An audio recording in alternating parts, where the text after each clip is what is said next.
Have you ever done something so terrible that it haunts you, no matter how hard you try to forget? What if the past you thought you left behind suddenly came knocking at your door, reminding you of everything you've tried to bury? Sarah thought she had escaped her darkest secret, but when an anonymous message warns her, "I know what you did," everything she's ever feared begins to unravel. The wind howled outside, sending eerie gusts against the windows as the clock struck midnight. In the darkened room, Sarah sat alone, her fingers trembling as they hovered over her phone. She had just received a strange message from an unknown number. The message read, "I know what you did." Her heart skipped a beat.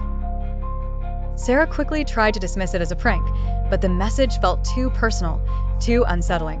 She had been careful. No one should know what had happened that night. It was supposed to remain buried, locked away in the recesses of her mind. But now, someone was threatening to expose it. She stood up, pacing around her small, dimly lit apartment, her thoughts racing. Who could it be? She wondered. Was it a coincidence or something more sinister? A cold shiver ran down her spine when another message pinged on her phone. It was a photo. She opened it, holding her breath. The photo showed a blurry figure standing in the doorway of a house, her house.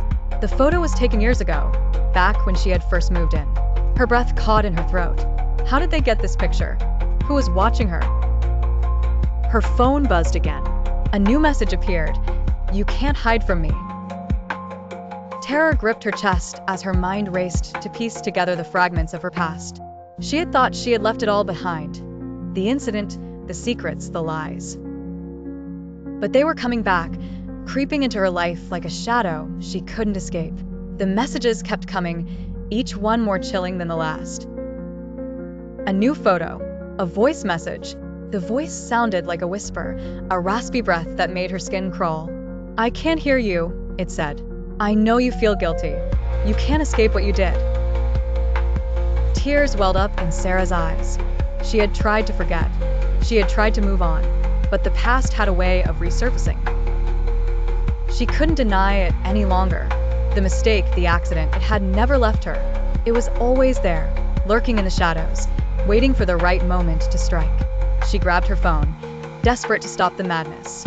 But as she scrolled through her messages, something caught her eye. The last message wasn't from the same unknown number. It was from her own phone. "You can't run forever, Sarah." The message was followed by another photo. This time, it was of her, standing by her door, looking out into the night. Her breath quickened. She hadn't taken that photo. Someone had been in her apartment. Someone had been watching her, right under her nose. Suddenly, a loud bang echoed through the apartment.